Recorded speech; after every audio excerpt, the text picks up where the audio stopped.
شکستہ ہے پہلو اکیلی ہے زہرا. کہیں قرآن کی صداقت زہرا، کہیں ایمان کی حرارت زہرا، کہیں قدرت کی مشیت زہرا، کہیں کعبے کی جلالت زہرا. اور ساری دنیا تجھے خاتون جنا کہتی ہے، ساری دنیا تجھے خاتون جنا کہتی ہے. انتہا یہ ہے کہ رسالت تجھے ماں کہتی ہے. رسول اللہ صلی اللہ علیہ وآلہ وسلم کی وہ بیٹی کہ جس نے ام ابیہا کا لقب پایا، جی ہاں، کہ اپنے باپ کی ماں. اور یہ لقب دینے والا کوئی اور نہیں بلکہ ہمارے آخری رسول حضرت محمد مصطفیٰ صلی اللہ علیہ وآلہ وسلم تھے، کہ جنہوں نے اپنی بیٹی جناب فاطمۃ الزہرا سلام اللہ علیہا کے لیے کبھی یہ فرمایا کہ الفاطمۃ بضعۃ منی، کہ فاطمہ میرا ٹکڑا ہے. کبھی فرمایا کہ الفاطمۃ سیدۃ النساء العالمین، کہ فاطمہ تمام عالمین کی عورتوں کی سردار ہیں. کبھی آپ نے فرمایا کہ جس نے فاطمہ کو راضی کیا اس نے مجھے راضی کیا.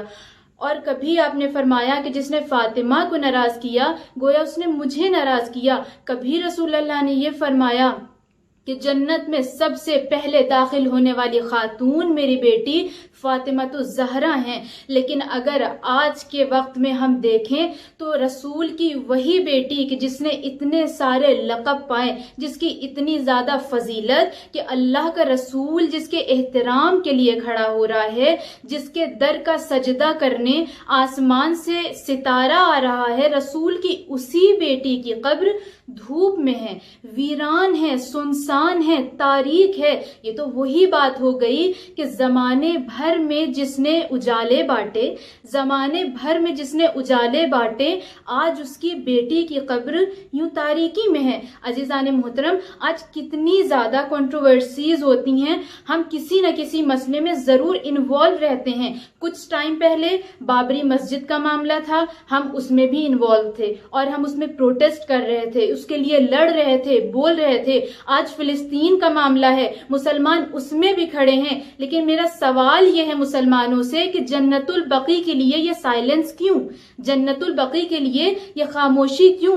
کیا وہ ہمارے رسول کی بیٹی نہیں ہے؟ ہمارے رسول کی اکلوتی بیٹی جس کے لیے رسول نے اتنی فضیلتیں بیان کر دی، اس کی قبر آج اس طرح سے ویران ہے، پریشان ہے. وہ فاطمہ کہ جس کی قبر بھی شکستہ، جس کا پہلو بھی شکستہ، کیا گزرتی ہوگی اس باپ کے دل پر کہ جب وہ دیکھتا ہوگا کہ میری امت کو میری بیٹی کی قبر کا کچھ بھی خیال نہیں. عزیزان محترم، ہمارا فرض ہے، بلکہ فرض نہیں، ہمارے اوپر واجب ہے کہ ہم جنت البقیع کے لیے پروٹیسٹ کریں. ہم سے جتنا ہو سکے ہم اتنا کریں. ضروری نہیں کہ ہم اس جگہ پر پہنچ جائیں اور وہاں پر جا کر جنگ کرنے لگے، نہیں، ایٹ لیسٹ ایک پوسٹ ہی کر دیں کم از کم. لیکن نہیں، جنت البقیع سے ریلیٹڈ جب بھی کوئی موضوع آتا ہے ہم خاموش رہتے ہیں. کیوں خاموش رہتے ہیں؟ کیا ہم کسی غیر کی بیٹی کے لیے اپنی آواز اٹھانا چاہتے ہیں؟ نہیں، ہمارے رسول کی بیٹی، ہمارے اپنے رسول، وہ رسول کی جس نے ہماری تبلیغ کے لیے کتنے پتھر کھائے، آج ان کی اکلوتی بیٹی کی قبر جس کو منہدم کر دیا گیا اس کے لیے ہم خاموش رہتے ہیں. لہٰذا ہمیں چاہیے کہ ہم جنت البقیع کے لیے بھی اس طرح سے آواز اٹھائیں جس طرح سے ہر معاملے کے لیے اپنی آواز اٹھاتے ہیں.